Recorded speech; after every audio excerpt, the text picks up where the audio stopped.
Hello and welcome to another episode of Roll for It. Today is a bit of a different type of video because I have recently discovered one of the coolest things that I've seen in a very long time, and I thought it would be very cool to tell you all about it.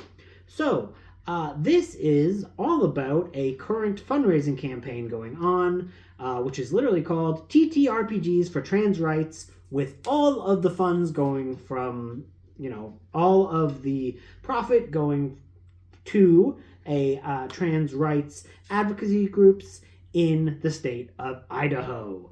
Now, Idaho is in America, and if you know anything about America now, this is a thing that should just be a blanket good idea to fund, because it seems like it's very hard to be a trans person anywhere in the world right now, but especially hard in America. So this is just, for bar none, it is just a good thing that you should give your money to. The bonuses, though, are absolutely insane, and I had to bring this to people's attention because I think that this is one of the best things that I've seen to get people who have no idea about RPGs, who have no idea about what the world of content creation or playing these games is like, because when you give only $5, I suggest you do give more, but if you only give $5 to this campaign, you unlock 510 bonus little RPG scenarios and game systems and things that are made by people to be played by you. Along with that, after the campaign has ended, they will be sending out keys for the starter set for the Welcome to Night Vale RPG game, which sounds really cool, and I cannot wait to play that. And then the starter set for Pathfinder, which is a huge game in the world of role-playing games that I personally have very little familiarity with. So to get $5 to get a starter set and to kind of get a kind of like a rundown on one of the biggest, players in the game, that's 100% worth it on its own. And I wanted to highlight some of the really fun, silly, existing games in this 510 group that will just kind of show you the scope of what you are dealing with if you choose, and I do really recommend you choose, to help the trans folks in Idaho. First off, very simple. This is a downloadable game called Bookworm.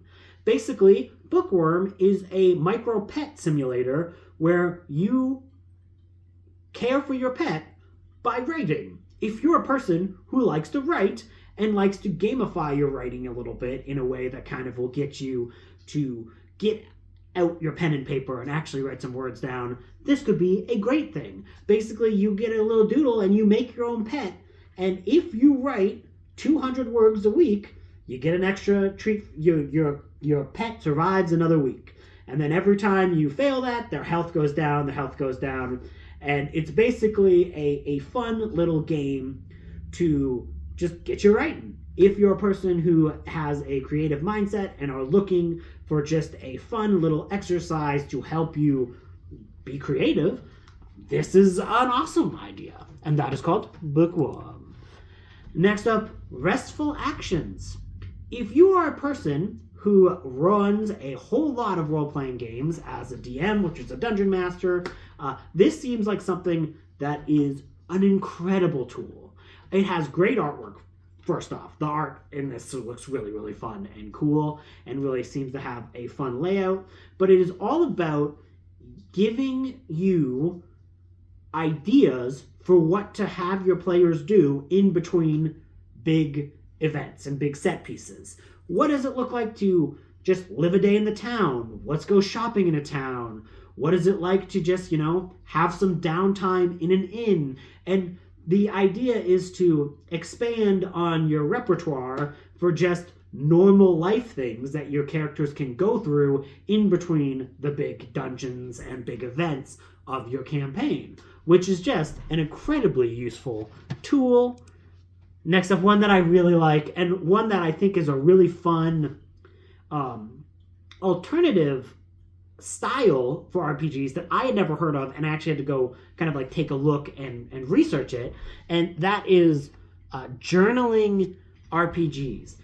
This is so cool, and I think journaling RPGs are one of the things that I think BookTube in general is going to really, really get into, because journaling is a practice in the world of writing down what you've been reading and all those things. So a lot of people buy journals. You don't always use all the journals. You don't always use all the pages in the journal. So why not gamify and have a fun idea to expand and continue and fill out some of those journals that never really get touched anymore.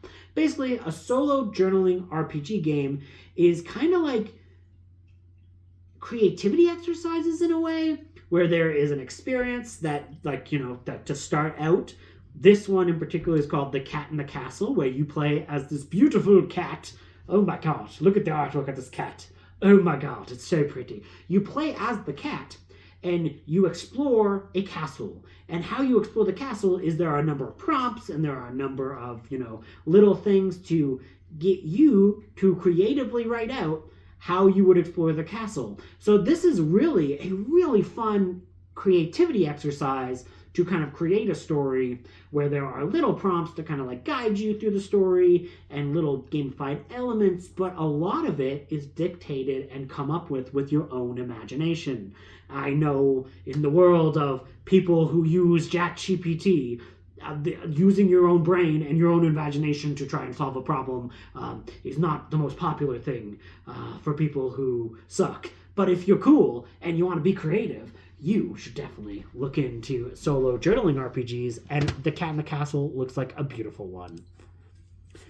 Also in this collection, there are just zines. There are a number of fun and intriguing zines, and I wanted to highlight this one because I'm really excited to kind of read it for myself. For Folks Like Us, Volume 1. This is a queer rural zine. This is focusing on what it's like to be a queer person in a rural scenario and a rural setting, and is just about real life, experiences. And yeah, this is really cool. Like this is an undersold and underrepresented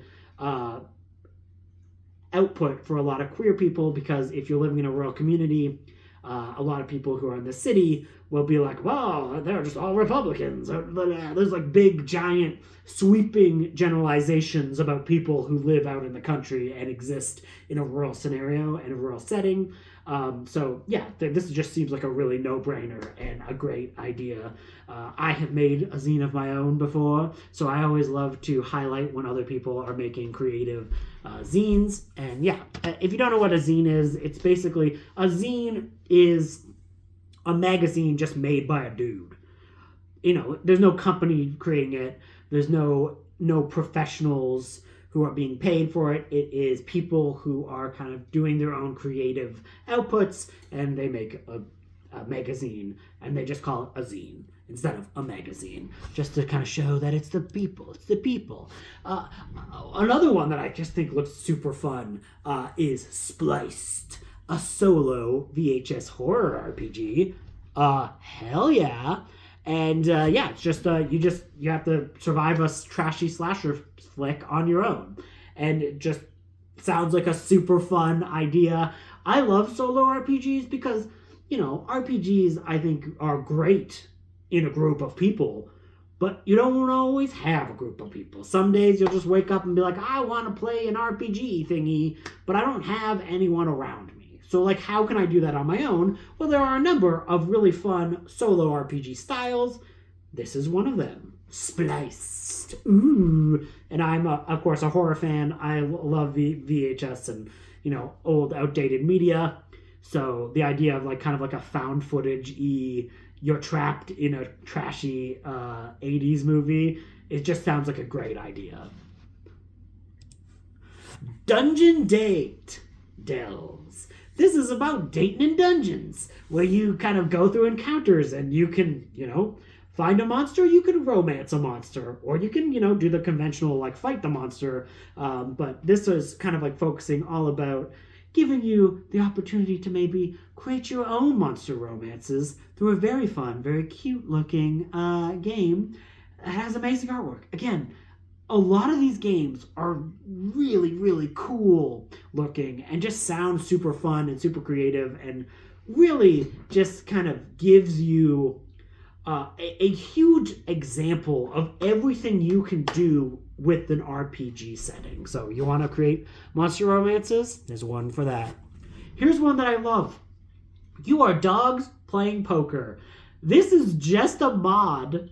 This is just basically a game that you can modify a game of Texas Hold'em to use to play this as your dogs. So basically you get all your buddies together for a poker night. I've never done that. I don't have enough buddies for a poker night, and I also never find poker interesting. But I would play poker if I was a dog. So, there's the famous dogs playing poker, image. What if they made a game out of it? And it's basically just Texas Hold'em, but there's all these little extra details and extra ways to alter the game because now you're a dog playing poker.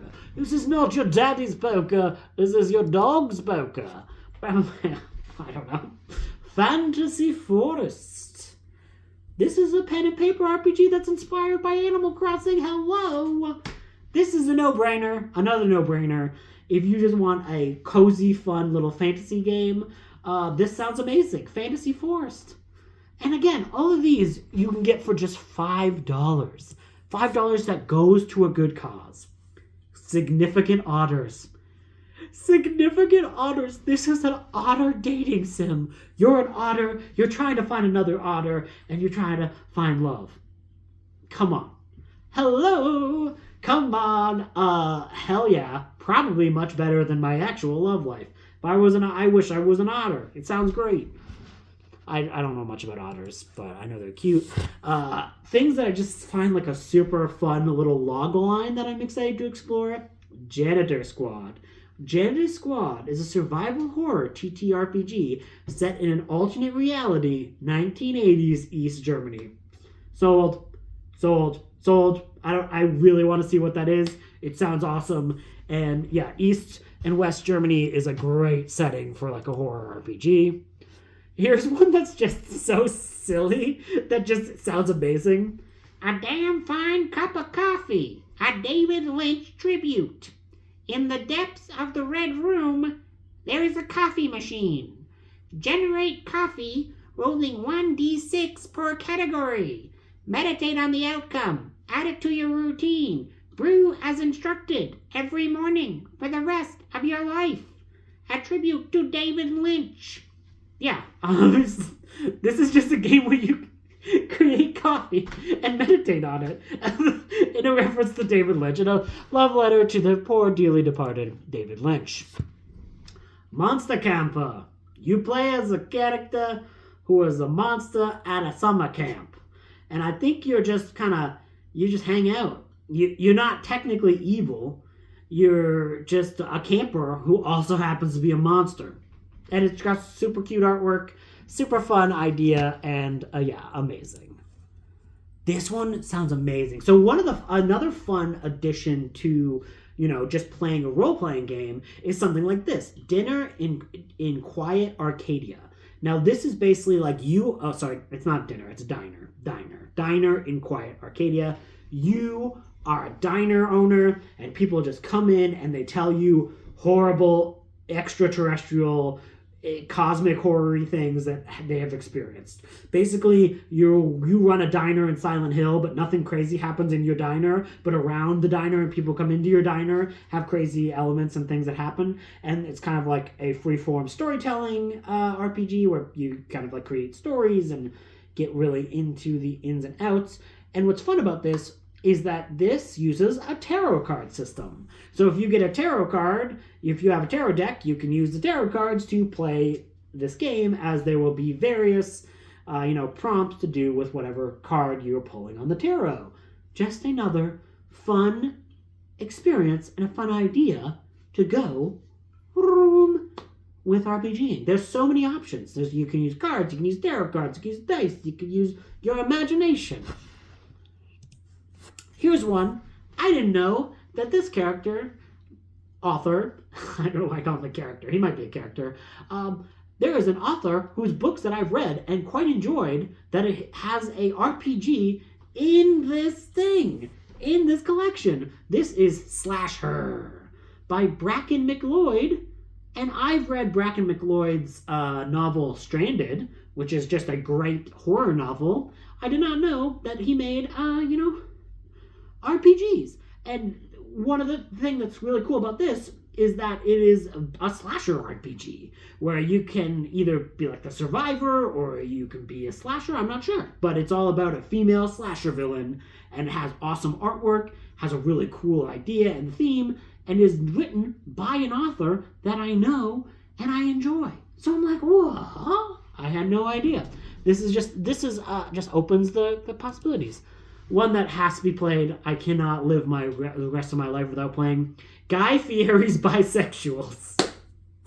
You've been picked to be one of the next contestants on the hit reality TV show Guy Fieri's Bisexual, hosted by the Guy Fieri, the celebrity human chef. The show asks home cooks and hopeful singles from all walks of life to cook amazing dishes, all while dating the other contestants. Will you find love and or culinary fame? Time to find out. Hell yes! You are on a fake reality TV show all about Guy Fieri. Come on. Ye Third Breakfast. This is a game where you run a pub. You run kind of like a pub and bistro, and you're like kind of like an innkeeper, and you're like a little hobbit innkeeper trying to keep everyone happy and look after a little tavern. Hello! Amazing. Super cute artwork, and I love the idea. Another David Lynch one, and I think I just want to do this as another excuse to bring out the accent. We live inside a dream. A Lynchian solo journaling RPG. This is a journaling RPG where you kind of just, live a David Lynch life. And very much inspired by Twin Peaks. So yeah, can't wait for that. Good. Small Town Gods. This is a fun little game where you create a god for very mundane, normal things and help people live their lives. Like, you want to be the god of shipping and just help an overstacked delivery man make their way through the world? You can do it with this. And this is one of those that has one-page rules. A lot of times, if you're getting into an RPG, as a starter person, you might be very intimidated by how large the books are. One-page RPGs is exactly as I explained it, as you would think. One-page rules. There's only one page of rules that you have to read to know how to play the game. And I have actually, there's a lot of really fun one-page rule RPGs. I once listened to a podcast where they played one where everyone was a witch's familiar, and they had to try and solve the mystery of what happened to the witch. So one person is like a frog, one person was a raven, one person was a snake, and they all had very specific powers and abilities that were easily explained in one page, and it was just them trying to solve the mystery of what happened to the witch. And it was just an awesome one. So yeah, one-page rules RPGs is something that was great for people who are looking to, start out. Here's one that just is amazing. This is Dino Car, a chaotic art RPG for all ages. This is just about making art, and there's a fun little, gamified thing to give you some prompts and to help you be creative and make art. In the comments for this, literally somebody played this with their a teacher, brought this out for their students, and they had a really fun day of just playing with the kids and making the art. And it's that's awesome. That's awesome. That's cool. It can be a learning tool as well. And also, we all have, especially if you're in a certain area, of this branch of BookTube. You probably have a lot of art stuff that you're not doing a lot with. Why not try to play a game with it and come up with something really fun? Dinoca. Also just a great name. And last but certainly not least, I just love the artwork for this. Rebels of the Outlaw Wastes. This looks like kind of like a cyberpunk adventure, and you use stickers. It says it's a sticker-based RPG adventure, and that sounds awesome. There are you can print out your own stickers from this collection of like the art from this, and that are specifically made for this game. But I bet you can also use a lot of those stickers that you have just piling up that you'll never use. So yeah, this is just a smattering. Those are just a few of these games that I found by just kind of exploring everything that was included. And they all sound really fun. It's for a great cause, and you'll definitely find something you will like from this. Whether you just want to read a horror zine, there are quite a few horror zines in there. There are, little collection of monster manuals. There's everything. If you want to explore the world of RPGs, and more importantly, if you want to help out trans folks, this is a great avenue to do, and I highly recommend it, and I think you should all go and buy and give you money to this fundraising campaign, because it's awesome. It's awesome. And yeah, which one of these games do you most want to play? Which one of these games would you like to see me play? And yeah, I just hope you guys have a wonderful day. Thank you for joining me for this exploration of truly bonkers, weird, and silly RPGs. Catch you later.